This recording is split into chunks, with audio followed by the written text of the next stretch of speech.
Welcome back. If you have listened to our next presenter before, then I'm sure you are as excited as I am, because she is the truth. The incomparable Reverend Tracy Blackman is the Associate General Minister of Justice and Local Church Ministries for the United Church of Christ.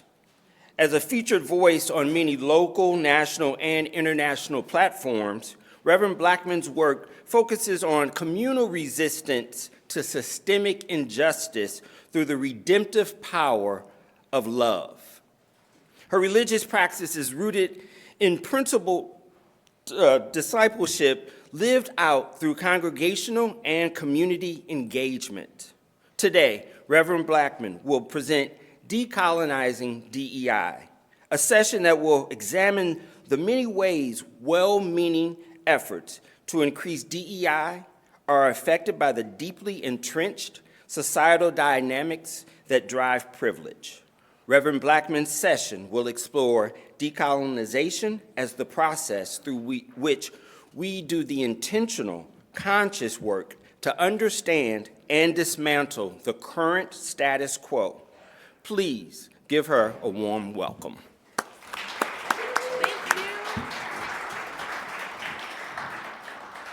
Good morning, everyone. I know that this is your second engagement of the morning, and I am so honored and delighted to be here with all of you today. For several reasons, it's good just to see people in person. Anybody else feeling that? The only challenge is I didn't know exactly how to dress all of my body, since I haven't had to do that much in these days on virtual engagements. Again, I am so honored to be with you, and to those online, I'm glad you are tuned in and listening. For this important conference focusing on diversity, equity, and inclusion right here, right now, I love that. I want to thank you, Vincent, and all of Webster faculty and administration, your president, of course, for the invitation to join this week's gathering of thought leaders. And I am eager to be in conversation with all of you. Can I say that again, conversation?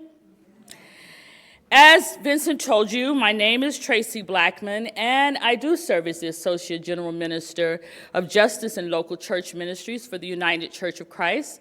That's relevant here because it means that I am a part of the leadership for 5,000 plus churches that comprise the United Church of Christ. I'm also the co-author of our denomination's white privilege curriculum, and I lead our staff's racial justice task force. I'm an Auburn Senior Fellow, a group of 25 racially, ethnically, and religiously diverse leaders who are committed to journeying in life together toward a healed world. And current pastor in residence on this beautiful campus, Eden Theological Seminary. When I was here as a student, this was the library, so it brings back fond memories and horror stories. So as you might imagine, I spent a great deal of time thinking about diversity, equity, and inclusion, often referenced as DEI, and I actually want to begin our time together with another I word for where you have inclusion. I want to suggest that we begin using that I for imagination. Imagination. In 1889, Mark Twain published the time travel fantasy A Connecticut Yankee in King Arthur's Court. In the novel, a character attempting to determine if a large army group was planning an attack was troubled, clearly identifying the distant images he perceived as advancing. And he speaks these words as he tries to figure out if he should be afraid or not. You can't depend on your eyes when your imagination is out of focus. Later, similar words taken from the compilation of decades of journaled quips published in Mark Twain's notebook uses that same quote with a different word. You can't depend on your judgment when your imagination is out of focus. I suggest both statements are true, Neither our eyes or our judgment are reliable when our imagination is out of focus. So I invite us today to begin with imagination. Believing another communal reality is possible through the pursuit of diversity, equity, and inclusion in our relationships and our institutions. What do you imagine that reality to look like when our goal is achieved? We spend so much time talking about the process, but what are we reaching for? Describe it or some element of it. How will we feel? How will we know we're making progress? And how will we know our social landscapes have significantly changed? I'd like you to take a few moments and partner with a person seated next to you. That's difficult if you're at a table by yourself, and if you are a loner and you want to stay by yourself, I respect that as well and invite you just to think about it. But if you are able and willing, I invite you to find a partner, someone that's seated close to you, and I'm going to ask you to introduce yourself to that person briefly. If you've not done so already, it's a good opportunity to get to know someone new. And even if you have spoken to that person, even if that person knows you, I invite you to introduce yourself without titles. Titles are often what we use when we want to begin building our mental containers for other people. We know what positions look like. If I tell you that I'm a pastor, you have an image of what I ought to look like and I ought to act like and how I ought to speak. If I tell you that I'm a president, you have an image of what that might be. So I invite you today not to use your titles, but to share one characteristic of yourself that you are bringing into this space. And then I invite you to take 2 minutes each sharing those things with your listening partner, as you also share your vision of a new contextual reality transformed by the adaptation, of DEI as a way of being. You got it? I want you to introduce yourself without your title. Share one characteristic about yourself that you bring into this space today. I know there are many, but just one.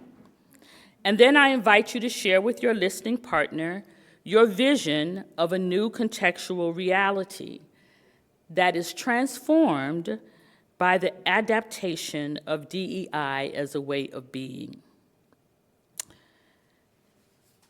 You got your partners ready if you're going to get one?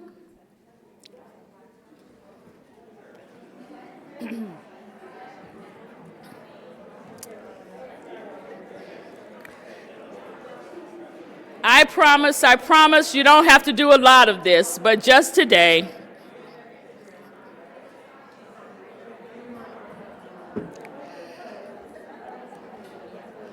I will know you have your partners when the room quiets. And for those of you who are listening online, I invite you to ponder the same questions.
Just 2 more minutes. 2 more minutes.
We have 30 seconds.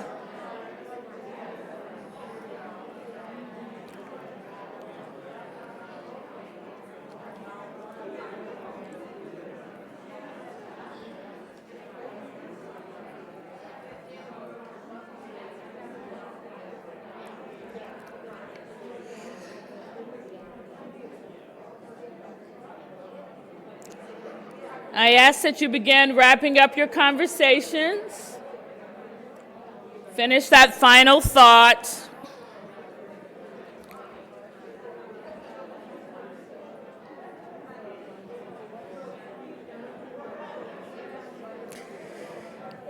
And time is up.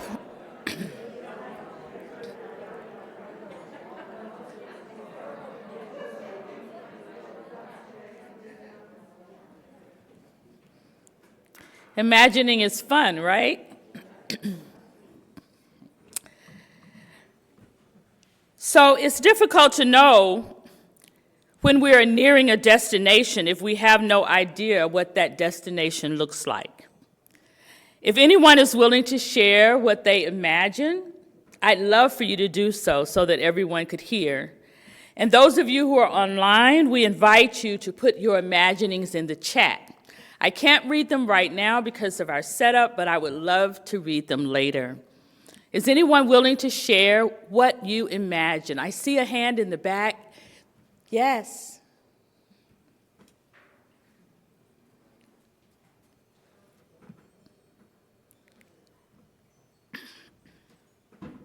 Hello, okay. Hi, I'm Megan Frank. Thank you so much for being here. I really appreciate you giving us this time. I think that my imagination would be a village. I feel like we've lost the sense of community. We've lost the village. We need the village desperately, and I want my grandchildren to grow up in a village. Yes, I love that. I can see it. If my children decide to have kids. I can see it. Anyone else?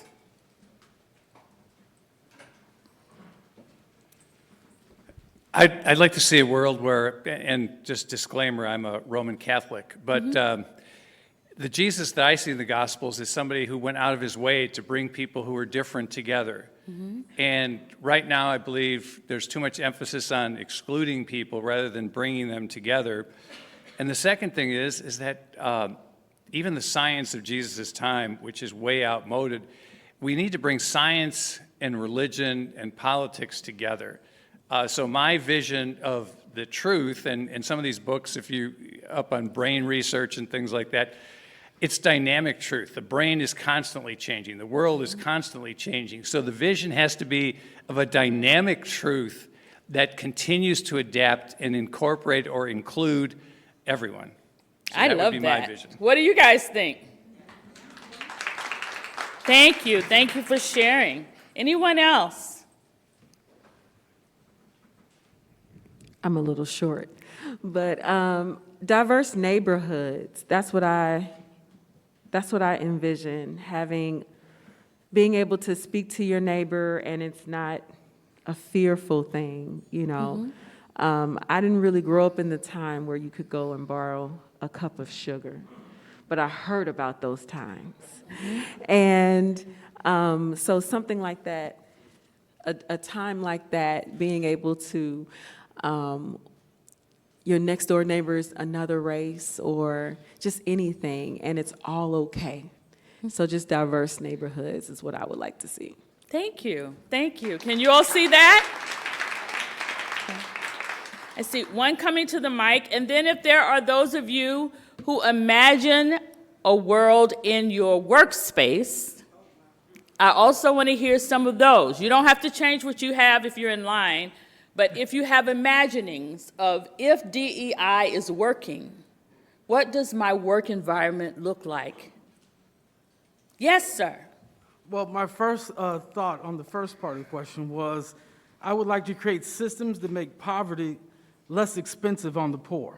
I believe we create systems to embolden the rich, but often we don't look at how hard poverty hits the poorest in our community, and we need to do more systems to lift up the poor. But the second part of your question about the workspace, if DEI is successful in my workspace, and I work in county government, more people in county government will be included and empowered to help more citizens. Can you say that again? I didn't hear the end. More people will be included and empowered to help citizens. Thank you. Thank you. Can you all see it? I see one more. Yes. Okay, it's very high. I'm gonna just take this off. Sorry, okay, and I'm sorry, I forgot my mask at my table, but I have my mask. But I think everybody kind of said what we were gonna say at my table. I work in education, my mom works in education, and our family comes from a long line of education, so I think the first thing would, you know, diversifying education as far as, we said, not having to pay to play, allowing people to be in different spaces and have the opportunities, and to educate from a standpoint of not being fearful of the truth, but embracing the truth about our history, about the people around us, where we come from, who we come from, and as far as like our families are concerned, and allowing that to be something that is celebrated, like you guys were saying before, and not pushed aside because we don't want to recognize that sometimes the things that we where we come from isn't the prettiest, and then, you know, applications not having race, or, you know, your past transgressions, or whatever it is that you did in your life that might have been a mistake, or that don't really matter, because at the end of the day, we're still going to get a background check, but it shouldn't be initially like, I'm a woman, so I don't qualify, or I've made mistakes legally and I don't qualify. So allowing us the opportunity to step foot or be in a space without already being judged because of something that we can't or could have control, but might not have been able at the time or understood at the time that we could. So. Thank you. Thank you. What I hear you saying is giving people space to be. Giving people space to be. And also acknowledging, which is a new way of thought for many of us, is that there are many truths. Right? Just think about it. It'll grow on you. I chose Decolonizing DEI for the focus of our time together this morning for particular reasons. The first being a need to ground my contributions into this dialogue in clarity about how I enter this work. I don't do this to suggest that the way I enter the work is the only way or even the preferred way, but it is the way I can enter authentically. I am a critical theorist, a spiritual leader, focused on journeying with people and institutions through their own processes of helping to build a better world. I'm more interested in social shifts than institutional shifts. And I come to you being authentically myself. DEI is an intra-institutional tool that allows systems to put in place measurable outcomes based on core sets of visible demographic groups to ensure organizations remain good and fair in representation. The focus is on measurable results, and such processes can be successful in that regard. Institutions care about this, and they should. I am not suggesting that DEI work is wrong. I'm just offering important opportunities for enhancements. Some of you have come up to me and said that you know me because you're my Facebook friend. I love that. I have many Facebook friends. If you're really my Facebook friend, you know that I love to cook. I love to create meals, and I love to watch people eat. And occasionally, I use a recipe. And when I use a recipe, I try to follow it to the T. I don't want to mess anything up. But even when I do that, at the end, I find myself having to doctor it up a little bit for it to fit my palate and to fit the palates of my family, right?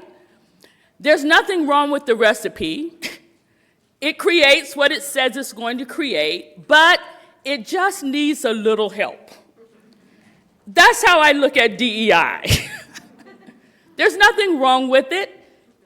It accomplishes what it sets out to do, but occasionally it could use a little help. Diversity is an important compliance measurement. Representation matters. Can we all say that? Representation matters. But system compliance doesn't always mean systemic change. People care about equity and justice. So when I use the term decolonization in this context, I am referring to the process of deconstructing colonial ideologies of superiority and privilege of Western thought and approaches. If DEI work is to yield systemic change, then we must be willing to deconstruct and dismantle established structures and inequitable power dynamics. So I am suggesting we may benefit institutionally even by prioritizing relationships over ratios.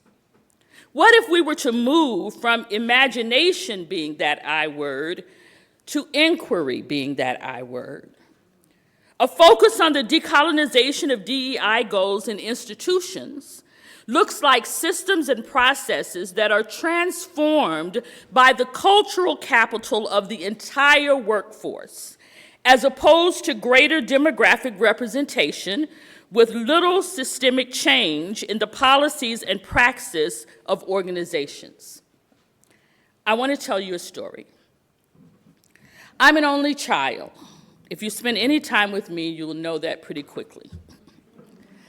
I was born in 1963 and raised in Birmingham, Alabama, by loving parents who did all they could to shield me from the effects of racism, while yet wanting me to receive what they perceived as the best education possible.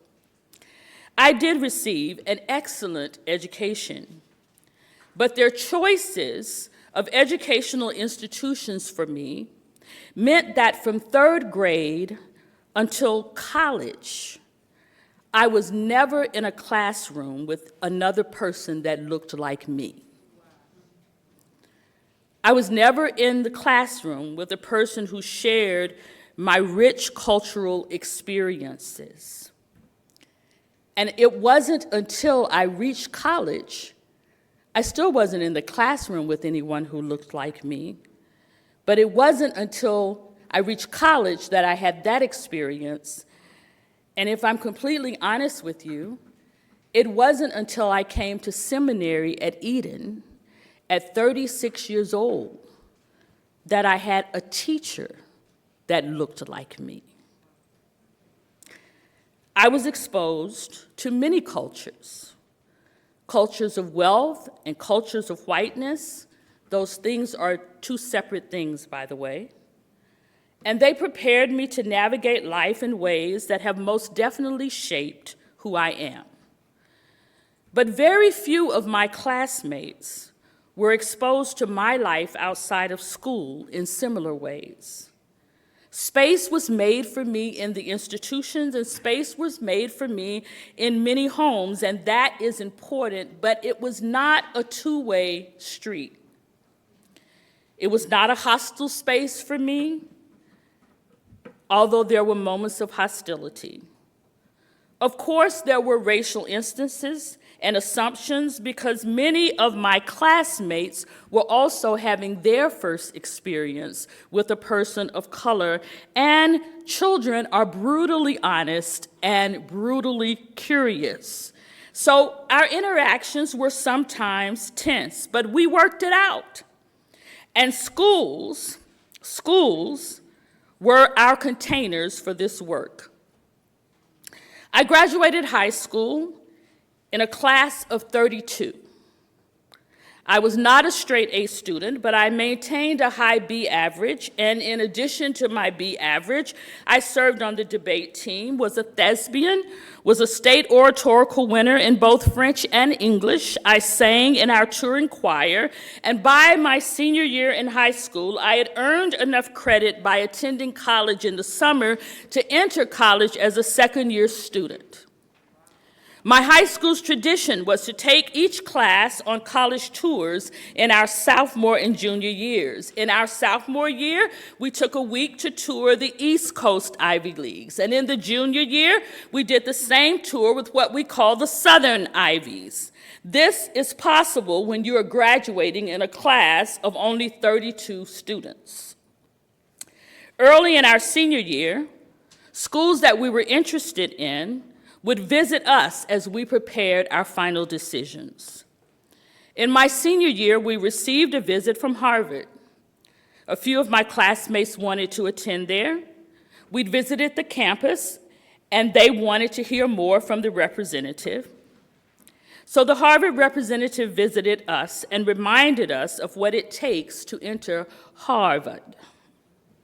He talked about the number of 4.0 applicants, and how there were enough 4.0 applicants each year at Harvard to have an entire freshman class of 4.0 if they so choose.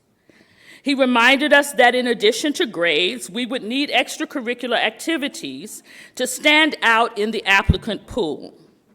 He told us that without these things, we might be wasting our time. And all of that was most likely true. Some of the demographics might help also, we learned as we entered this college process. Being from the South, if you wanted to go to an East Coast school, could help you out a little bit. Any interesting ethnic, cultural, or physical identities that made us different might help because schools wanted the richness of diversity in their classes. And that's a good thing. However, right after that scared straight presentation to the entire class, we always had a reception of cookies and punch. And I wasn't interested in Harvard, to tell you the truth, so I was the first one to the cookie table. And much to my surprise, this recruiter left the crowd gathered around him and made a beeline for me at the cookie table, where he proceeded to tell me, unsolicited I might ask, that what he had just said to my entire class did not apply to me. He never asked me whether or not I had the credentials to attend Harvard, and I did. He never asked me whether or not I even applied to Harvard, and I did not. He simply wanted me to know that if I could just maintain a C average at this school, I could get in. It was at that moment that I knew this recruiter did not see me. And I surmised, rightly or wrongly, that the institution he represented did not either. It was a pivotal moment in my development. I guess that's obvious in that at age 59, I still remember it as though it were yesterday. This recruiter perceived a value that the system had to offer me, but failed to understand the value I had to offer the system. It is the difference between shifting institutional demographics and changing institutional cultures, the difference between inclusion and belonging. DEI processes will not produce impactful shifts in organizational culture solely by diversifying a workforce. It is the system itself that must change. Every cultural shift I've made in my understanding of the people around me has been born out of relationship. Can you recall a time in your life when your perception of someone or some people has shifted because of relationships? May we take a few moments to reflect upon this question with the conversation partner that you had earlier. Can you think of a time when you have shifted your thinking because of relationships? And I'm transparent with my own issues here. I was raised in a loving family, but I was also raised in a very conservative family that did not have much diverse understanding of people who were not perceived as straight. I grew up with a theology that would suggest that to not be straight was wrong. And the only thing that caused me to shift was not educational readings that I did, was not books that I studied, was not movies that came out. It was relationships. It was my expanding myself and my circle and others expanding their circle to invite me in so that I had authentic relationships with people who were lesbian, gay, transgendered, bisexual, non-gender conforming.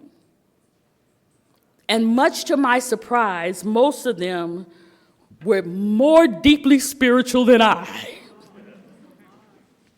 So what happened in my mind as I formed these relationships is that when I would hear incorrect data, when I would hear negative assumptions, when I would hear horrible jokes, when I would see hate playing out, those people that I was in relationship would come immediately to my mind and create for me the counter narrative that is the truth that I needed to shift my being.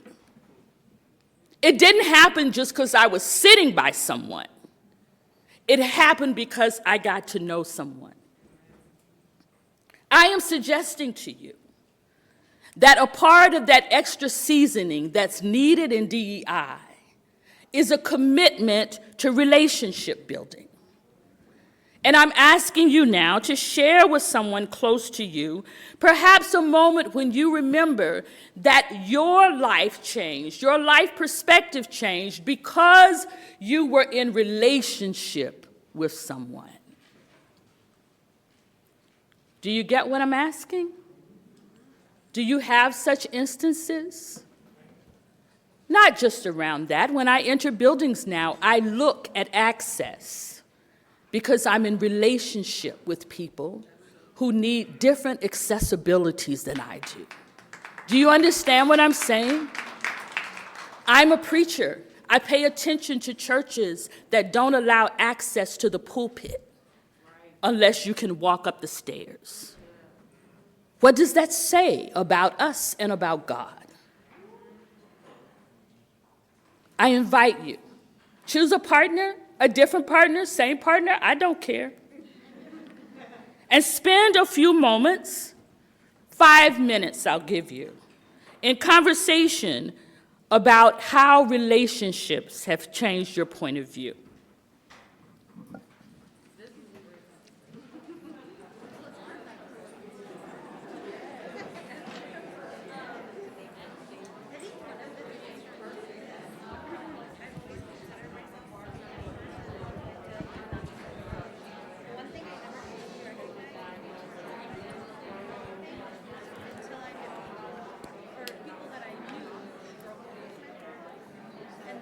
For those of you who are online, please take a few moments and reflect on this question as well. And use the chat to share if you're comfortably able.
One minute, 43 seconds left.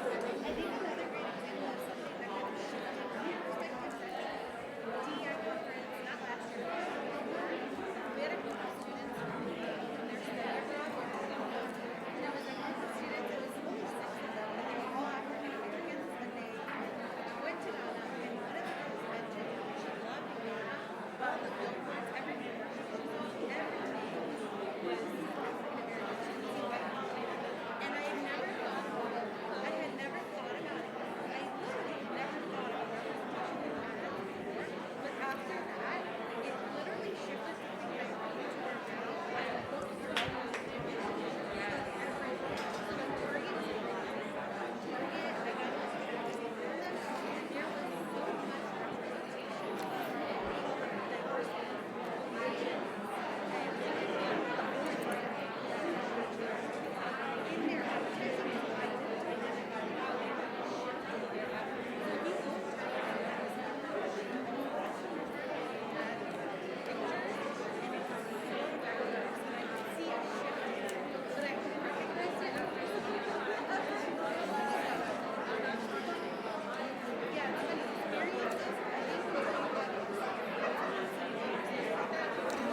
15 seconds.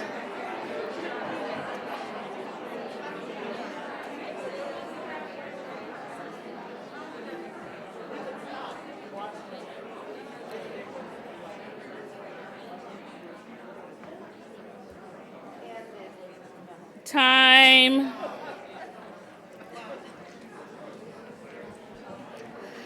Did you have some really good conversations? Can I have 3 people who are willing to share how their lives might have been changed by a relationship? Just 3. You're all shy? Just come to the mic. I can't see hands very well from up here. Just 3.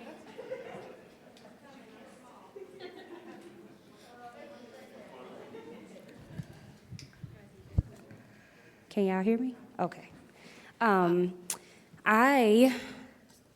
You said the answer to your question about the discussion we were just having, correct? Yes. Okay. So in my relationship, my partner and I, we didn't always see eye to eye on things regarding LGBTQ politics and things like that. And because he's an important person to me, and because there are so many people that are close to me who identify in many different ways, I made it a point to let him know, hey, I value our relationship, but I also need you to understand that I value my relationship with the other people in my life, and I can't have you offending them. So and it got to a point where we would have conversations and it would just be a simple misunderstanding or something that he simply just had a question about. And once I answered the question, then he would, he came to a better understanding on his own. And so it's just been nice because I've seen a change and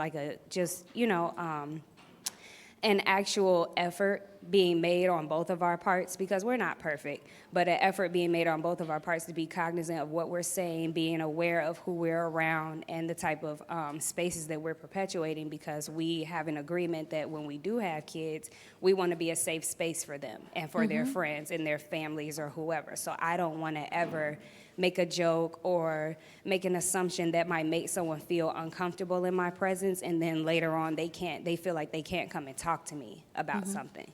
So that's one of the ways that we're working on things. I really appreciate that. What's your name? Stacy Miller. Stacy, I really appreciate that because you bring out another part of relationship as well, that when we're in relationship with other people, sometimes that gives us the space to challenge, to push, to correct behavior that might be harmful to someone else, right? All of this is about relationships. Thank you so much for that. Who's next? I'm Ruth Meyer. You know me. Hi, Hey, Ruth. Ruth. Hey, how you doing? Mine is I joined Peace Corps and I went overseas, lived overseas for 4.5 years. So I went through training, and then I got to Nicaragua, and 3 weeks after I got there, Chamorro was assassinated and the Civil War began. So I lived the next 13 months in Civil War, and children that were orphans, moving them to families there. So it was learning the language, which I didn't know, but then I became fluent. And the way it was, learning about, I'm always going to pitch racial justice. So I learned about the School of Americas, which now has been renamed by the second Bush, but it's the school that was opened under Truman, in which dictators we want to stay in power, we bring in their military and teach them how to rape, torture, and kill their people in order for us to claim we're giving democracy to these countries. I know this, I was there. And anyway, eventually the embassy was shut down, and I went to Chile, so I went from the dictator Somoza to the dictator Pinochet, and I dealt with those atrocities, where our CIA facilitated the assassination of their elected president and put Pinochet in power. So what I learned a lot of things, but this facade of democracy, and we're the one that brings it to the world, I know the truth, and the truth is not that. We suck out their natural resources, very low money. We give those that facilitate that. They pay off their government, and we're doing that throughout Latin America, and I know we're doing that throughout the world. But I can tell you my personal direct experience from 5 countries that I lived in, that's true. Thank you. Thank you. Thank you, Ruth. Yes? Hi. Hi. My name is Patty, and a relationship, you know, as a family that my husband and I had is we wanted to adopt children who did not look like us. And so we also wanted to go to another country to adopt children. And we decided to go to Latin America and adopt Hispanic children, Latinos, and we brought back 2 young children at separate times, one from the Dominican Republic and one from Guatemala. And we intentionally taught them their culture through experiences here locally in St. Louis, which we had to find and search for because there were not many in our area where we lived. But we did have an organization that we belonged to that supported families of children of color, and we belonged to that. And that was very beneficial for every family and ours. And then our family got a little bit, our family unit became a little more complicated with our older child who has severe disabilities. And so we went down the path of schooling for a child with disabilities. And we embraced that culture of children and then growing adults who have disabilities and now are embracing how they live as adults, as not only children of color, but also children with disabilities, or young adults now with the disability. So I was something that I took on initially was the racial disparity between us, and gained also the inclusion of that as well. So. Thank you, and blessings upon your children. Amen.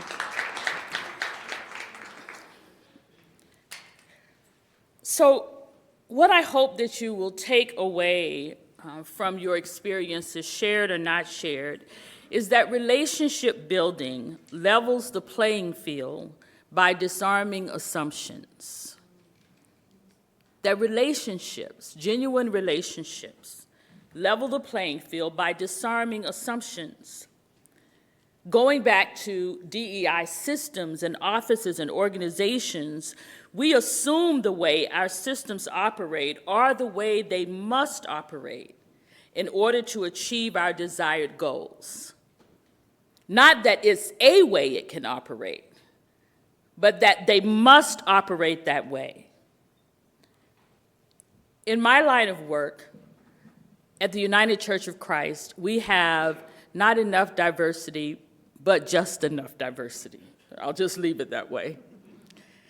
And I found that I was struggling with our communities of faith that were people of color like me, but were not like me.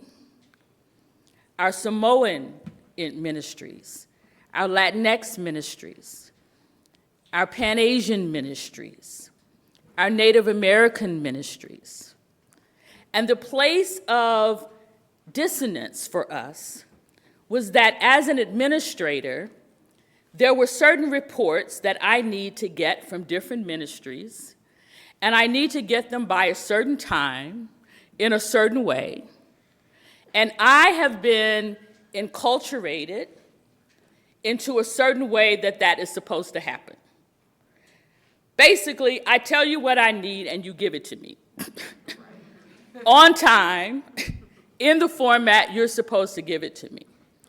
And year after year, in some of my exchanges with ministries, I would be so frustrated because I wouldn't get things when I wanted them. I wouldn't get them in the format that I wanted them.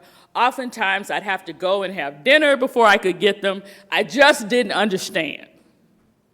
And I wasn't making time to understand that not as a deficiency, but just as a different way of reaching a goal. Do you understand what I'm saying? They had the information, they had done the work, But their way of communicating was much more relational than just sending me a piece of paper. They wanted a relationship. I just wanted a report. Can anybody feel what I'm saying? Right? What happens when we assume that the way we do things are the only valid way to do a thing? What happens in systems that increase workforce diversity without giving attention to relationships and understanding of different ways of doing things?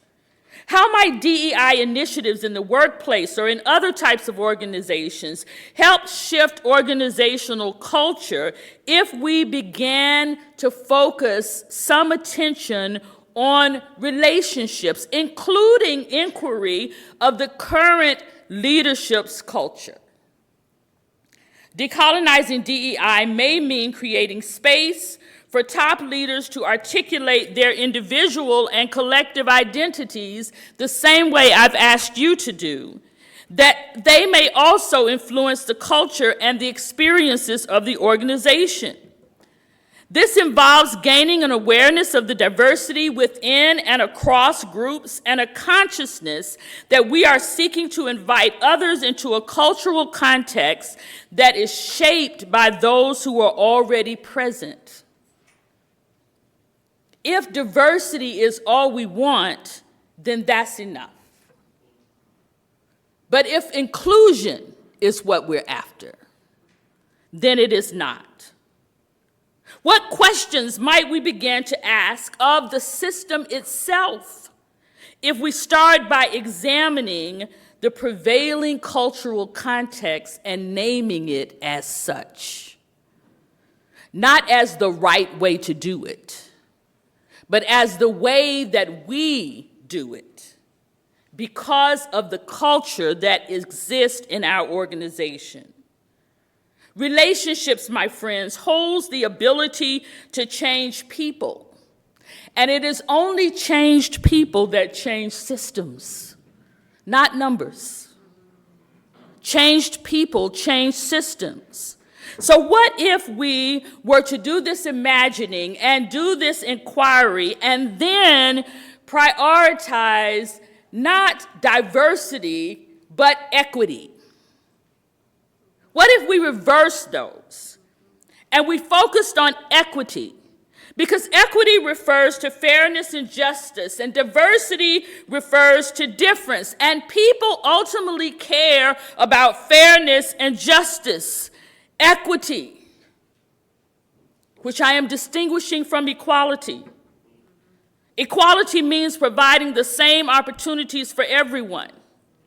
Equity means providing the same level of access to opportunities for everyone. A 2019 study in the Harvard Business Review found that nearly 75% of employees in underrepresented groups don't feel they've personally benefited from their company's diversity and inclusion programs. The Center for Creative Leadership suggests 3 reasons for these outcomes. The first, diversity builds awareness, but equity requires action. Awareness alone does not result in desired change. Relational investment is necessary. Some of you, if you are from St. Louis, and I imagine most of you are, perhaps you know Rabbi Susan Talby. Maybe you don't, but maybe you've heard of Rabbi Susan Talby. She's very community-oriented and a dear, dear friend of mine. Susan and I built a relationship in the aftermath of Michael Brown. We knew each other before, but we built a relationship in the streets of Ferguson, a relationship that is with us still today. I just threw a shower for her daughter who's getting married this week. Susan is a rabbi at Central Reform Congregation. She's the senior rabbi. And I, of course, at the time, was a local pastor here. We often talked about scripture together. And one day, I shouldn't tell you all this, but our favorite hangout was Ted Drew's. We go have ice cream and sit on the car and talk. And one day we were talking, and Susan just asked me, because of a scripture I referenced, why is it that you refer to Hebrew scripture as Old Testament? There was no condemnation in her voice. It was just a question because we have relationship. I thought about the question and I said, well, that's all I've ever heard it referred to in the church. It's the way I was trained to talk about it. There's the Old Testament and the New Testament. And she said, I get that. But when you refer to Hebrew scripture as Old Testament, it makes me feel as though you think my faith has died. And then we continued eating ice cream.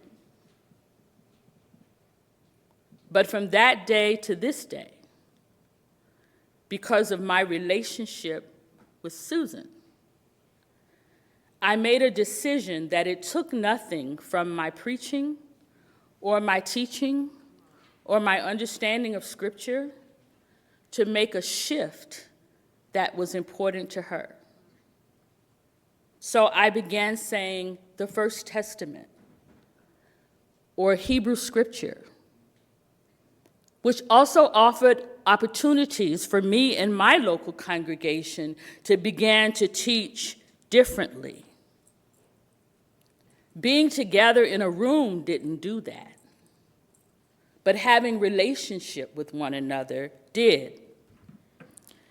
Diversity builds awareness. Equity requires action.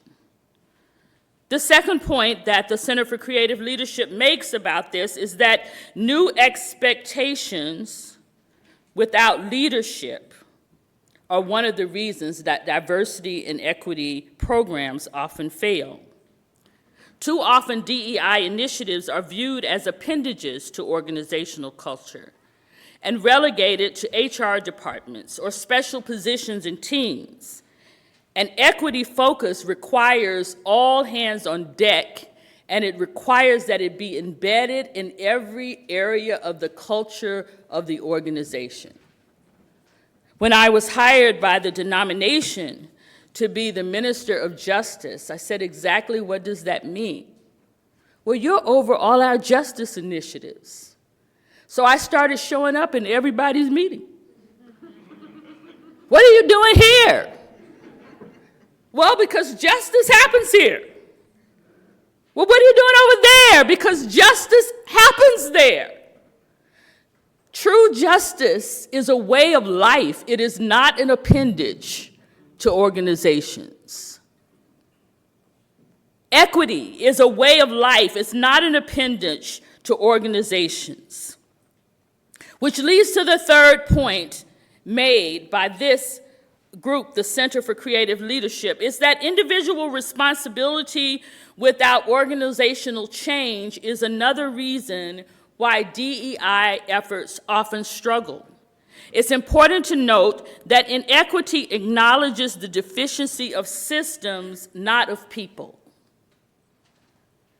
Can I say that again?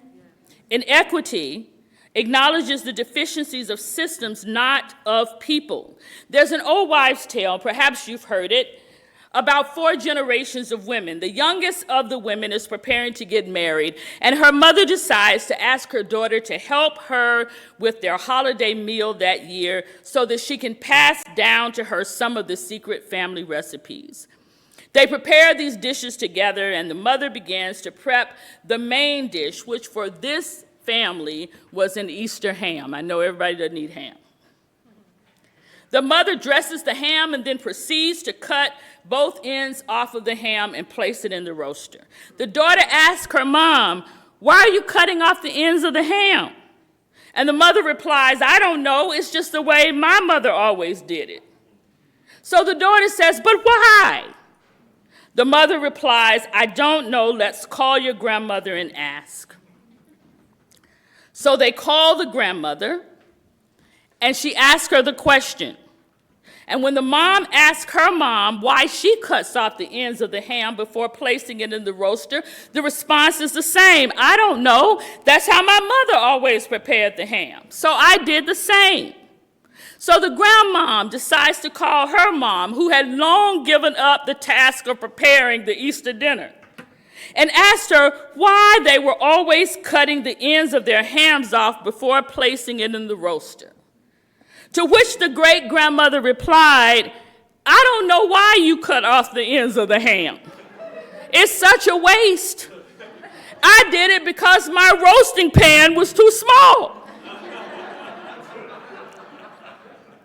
Now, I realize everyone doesn't celebrate Easter and everyone doesn't eat ham, but the point is we often get stuck when we let our systems lead instead of letting people's needs teach us the way. Equity goals acknowledge that we do not all start from the same place, and adjustments are necessary to address those imbalances. It is important to remember equity goals do not imply that there is anything wrong with the ham. I love the way the Center for Creative Leadership explains this. They say, quote, people enter the world of work and advance through their careers with unevenness of advantage, opportunity, privilege, and power. So what is fair opportunity is not the same for everyone. When organizational leaders express their motivation as well as acknowledge any barriers for countering inequity, set clear goals toward greater equity, and then take action, they signal a commitment that becomes the foundation of the organization's diversity and inclusion efforts, end quote.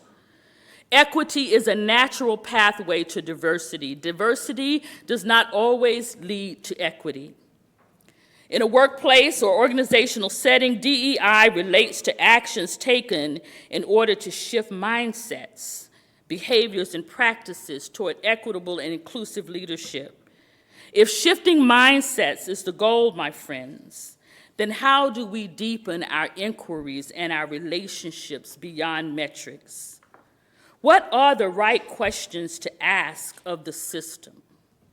Those questions don't emerge from me, but they must emerge from self-examination of the systems themselves. We must engage diversity, being attentive to impact beyond optics. Diversity offers the opportunity to have relationships beyond the world that you have created or that has been created for you. It's an opportunity to see the world differently.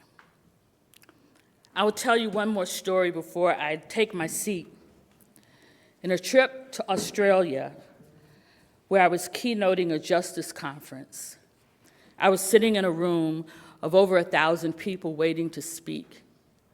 And one of the people to speak before me was a spoken word artist by the name of Sani. I was looking for Sani because I saw the name on the program and no one was sitting with me in the chairs that were designated for those that would be approaching the stage. When it was Sani's time to approach, I noticed a couple of people gathering around a person in a wheelchair on the other side of the aisle. I looked with deep inquisition and concern because the person wasn't only in a wheelchair. I'm a registered nurse. I recognized that the person also had cerebral palsy. The two people that were around the wheelchair began to unlock the wheelchair, and I figured out in short order that this must be Sani.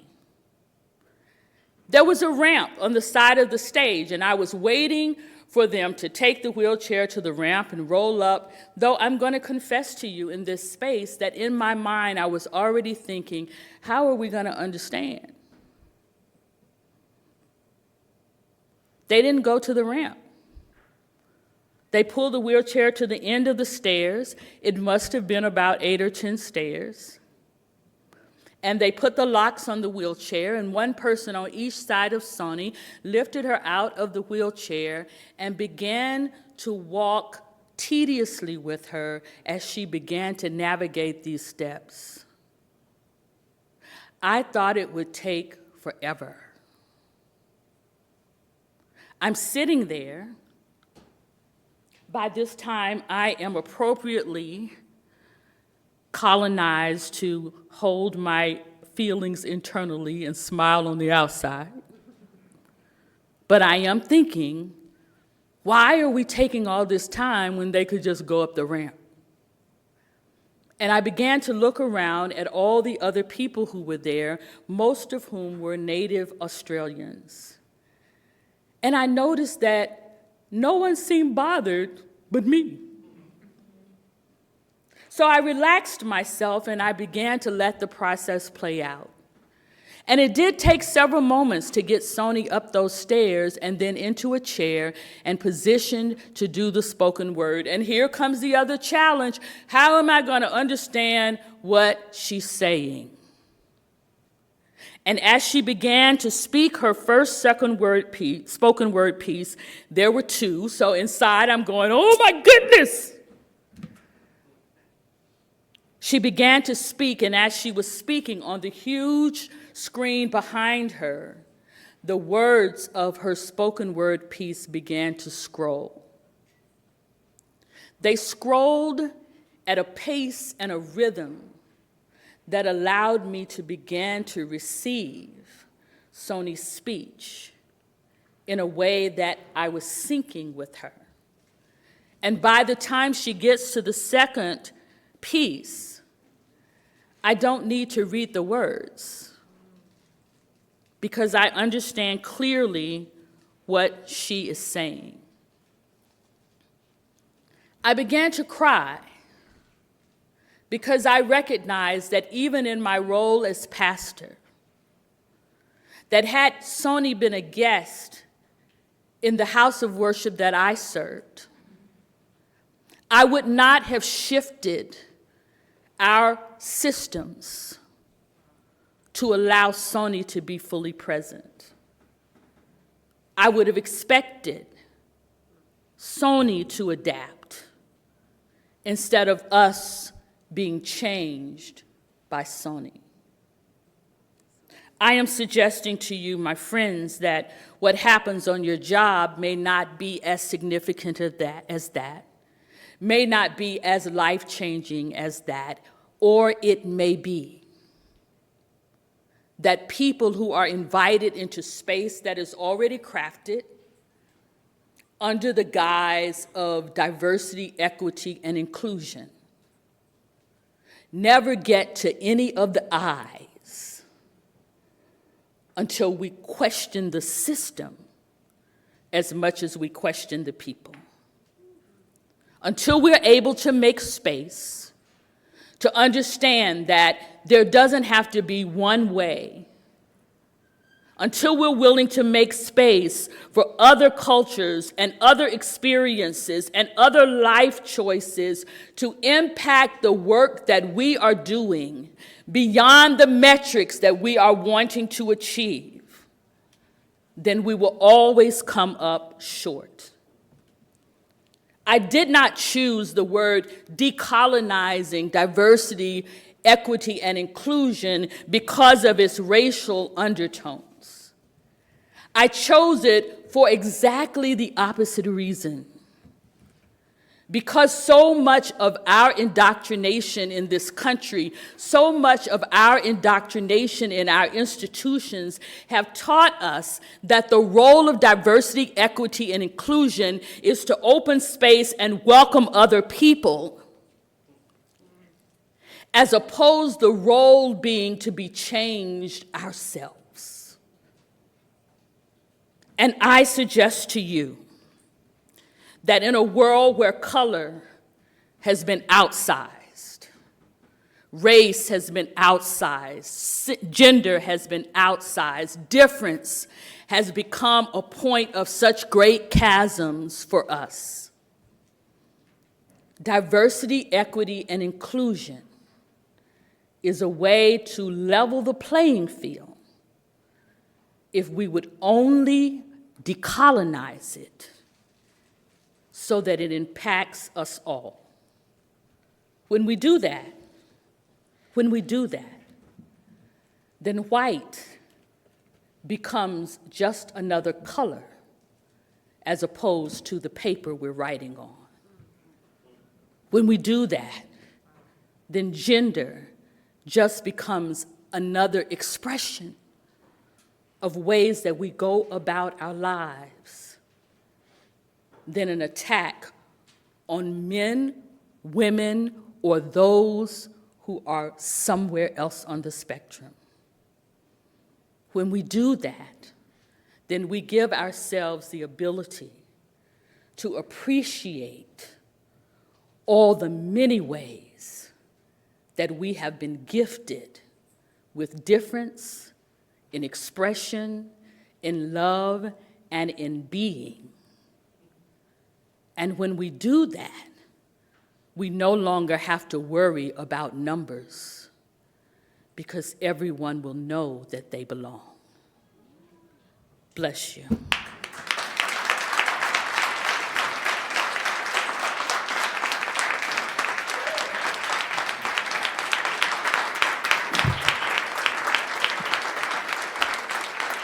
Thank you. I only see one question. Do I only have one question? That's a bingo. Okay, the one question is gone. Oh. How do you see Webster University St. Louis campus incorporating the DEI process? I don't know that that's a question for me. Thank you for that. I think that's a question for Vincent. It's a question for the leadership of the Webster University campus. What I hope that you also take from my time with you is get away from the cookie cutter and interrogate the system itself so that you can figure out what your system needs. What is the culture of your system? What are the blind spots? Where are the places that we hear the most concern or emphasis? That's going to differ from system to system. I couldn't do it here because there were too many of you, but I want to share with you a couple of exercises. If you have a question, just stand and I'll recognize that I find helpful in this work. One of them involves transparencies. I know I'm dating myself, but how many of you know what a transparency is? If there had been fewer of you, a transparency, I want to say it's what they used to use on overheads, but if you don't know what a transparency is, you probably don't know what an overhead is. Anyway, they're these clear plastic sheets of paper that a long time ago when payphones were a thing, they would put them on a screen and project them on the wall so we could see. I like to use transparencies and give people the opportunity to draw a life map with transparent markers for transparencies at least. To draw in word or in symbols some key moments in your life that impact who you are today. I invite people to do that and then share that life map with a partner or a group. And then I ask people to hold them up to their faces and talk through them. Because it is a stark reminder that we are shaped by the experiences that we've had. We don't come to any situation at this point in life a clean slate or a blank slate. We are formed through our experiences. And not only do they shape us, but they shape what we see on the other side. I invite other people to hold that up as well. And pretty soon you get the image that we have to cut through a whole lot of stuff to get to really know one another. This is the work. And that work can't be legislated by any organization. That work can't be legislated by any government.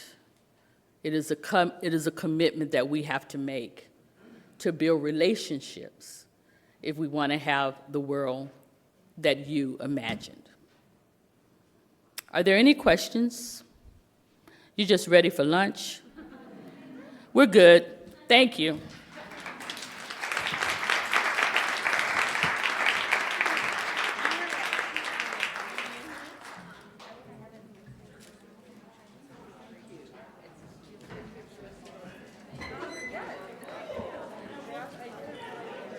Such a powerful discussion. Thank you again, Reverend Blackman. If you've been inspired by this morning's session and would like to make a donation in support of Webster's DEI efforts, including scholarships, programs, and other resources, you can easily make a gift by scanning the QR code on page 1 of your print or digital program, or by using the leaflets at your table. We're going on a lunch break, and we'll see you back here at 12:30 for our next session. Thank you.